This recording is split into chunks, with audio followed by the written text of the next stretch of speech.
Hello friends, welcome back to our video lecture series on course titled Fluid Mechanics 2. In the previous lecture, we have discussed some terminology and geometric elements which is used while studying the flow in open channel, and in this lecture we will continue with our another topic, specific energy.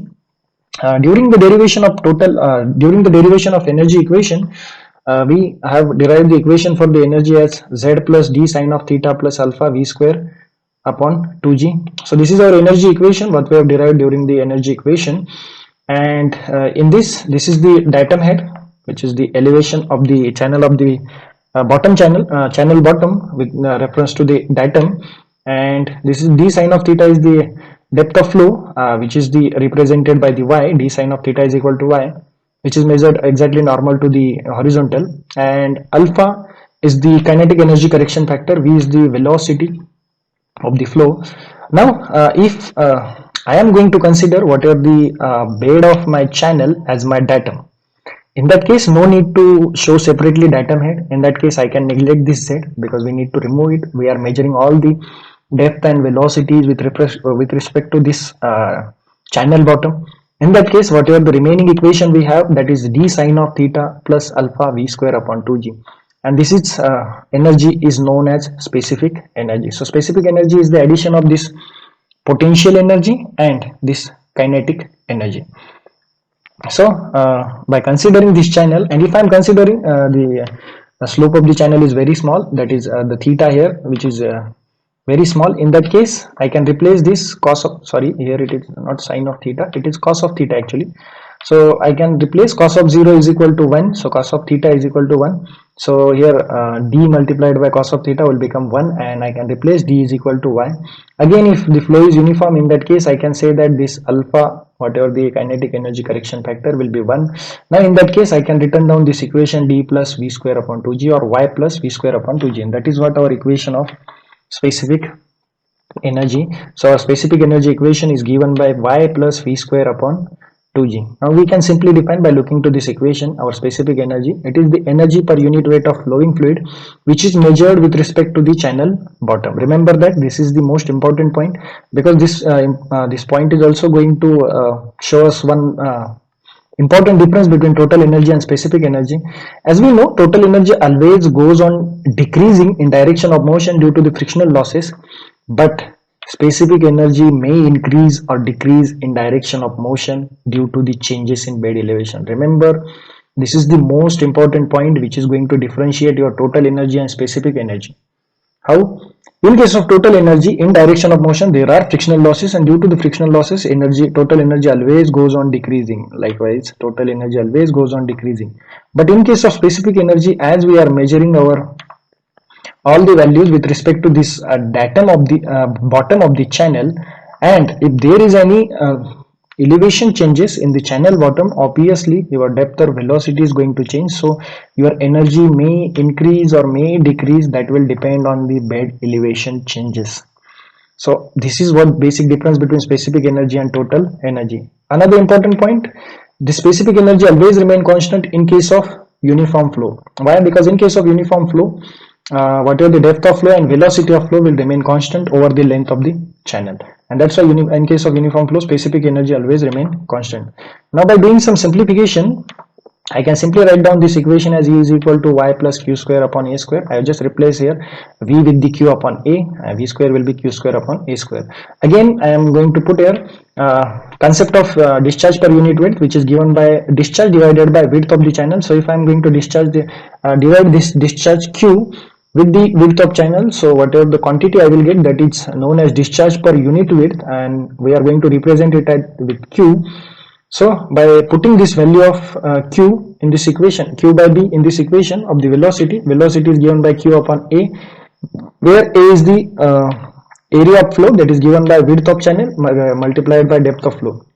Remember that here I have represented depth of flow as y, here I have represented depth of flow as h. Previously some books might be referring depth of flow as d, so don't be confused with that. H, y, d all are the same. They are going to represent the depth of flow. For the using whatever the figures I am having with me, for using those figures I am just using this h, because in that figures whatever depth of flow is represented by this. and just using this here. Don't be confused with that. H, Y, D, all are the same, going to represent the depth of flow. So just put this q upon v is equal to small q. So equation of the v will be equal to small q upon h, and the specific velocity equation will be equal to h plus small q square divided by 2g h square. That is the addition of potential energy plus kinetic energy. Now, while studying the specific energy, we are interested to get its variation, how the specific energy is going to vary, and obviously that variation is plotted on the graph, and that graph is known as specific energy curve. Now it is the curve which is going to show the variation in the specific energy with the variation in the depth of flow. So how the specific energy is going to vary with the changes in the depth of flow, that will be reflected in the specific energy curve, and by using the same equation we can plot the specific energy curve. Now the first and foremost thing, we are going to consider this q or discharge as a constant. We are just keeping this discharge as a constant. There are only three variables in this equation, E, H and Q. So we are just keeping one variable constant, discharge constant, and we are going to change the value of the depth of flow. That is, we are going to change the value of H, and by changing the value of H we are going to compute various value of E, and then we are going to plot that graph. So the procedure of that graph is, the first thing, we are going to plot the first curve for the potential energy. So for the different value of H we are going to compute the value of E. So whatever the value of H will be equal to value of E. So if I am considering only potential energy, so that will be, obviously it is going to show me the straight line drawn at the 45-degree angle. So because whatever the value of H are going to show, that will be equal to value of E. Now in the second curve we are going to plot specific energy versus kinetic energy. In that case, if you see here, E is equal to q square upon 2g h square. So in that case, whatever the values I will get, that will be a parabola, that is upper mouth parabola, because it is here h is the denominator. So in that case, by using this equation of kinetic energy is equal to q square upon 2g h square, by changing the values of h, where q is the constant, we are going to plot different value of kinetic energy, and obviously that we are going to plot. So that is going to give us the upper mouth parabola, something like this. So it will be the parabola. By combining those two curves on the single figure like this, we are going to get specific energy. After plotting those two curves, we can simply plot our specific energy curve something like this. Okay, so the first line will be the 45-degree line, second will be the parabola curve of the kinetic energy, and third will be the specific energy. That will be the addition of those two. So here it is our curve, specific energy curve. So we have plotted just depth on the y-axis and energy on the x-axis. So here on this x-axis we have plotted energy. Now the first curve, that is for the potential energy, that is the straight line. Here it is the straight line, 45-degree line, and second one will be the kinetic energy, which is going to give me the upper mouth parabola curve. So here it is our second curve, and after that, by combining those two curves, we are going to get the specific energy curve. So by putting different value of H in the equation of specific energy, we are going to draw this curve, and this curve is known as specific energy curve. Now whatever at this point we are getting a minimum value of specific energy, and that point is known as point of minimum specific energy, and whatever the depth with respect to this minimum specific energy is known as critical depth, which is denoted by Hc. And now whatever the energy with respect to critical depth is known as minimum specific energy, and whatever the rest of the depth, like say h1, h2, those are the alternative depth. So one depth has been shown less than the critical depth, and another depth has been shown greater than the critical depth. Those are the properties of specific energy curve, and whatever the information we are getting from the specific energy curve, if you see here, as my depth increases, this kinetic energy goes on decreases. Why?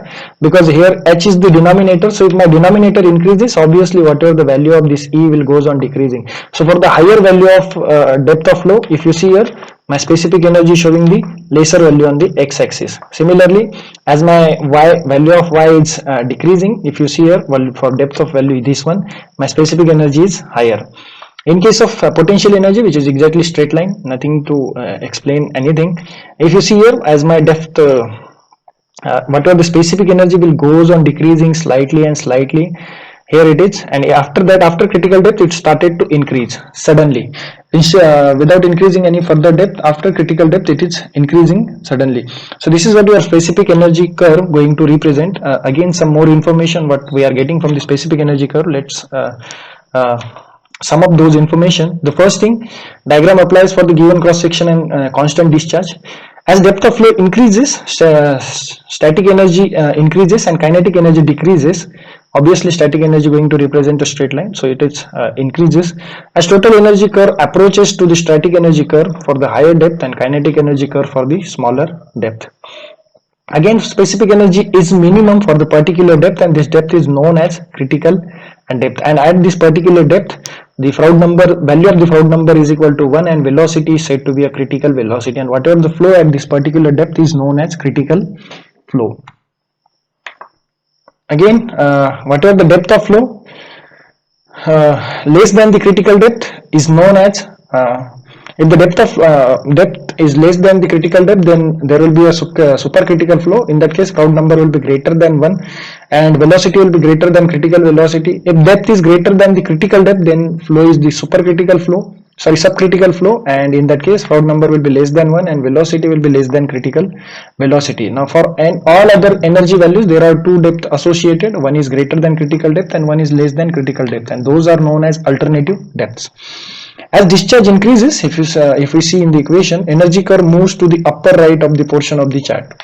So if we change the discharge, in this case we have maintained our discharge as a constant in this diagram. So if we maintain our discharge, if we're going to change our discharge, if it is increases, obviously the specific energy will move in this rightward direction, and obviously it is going to increase.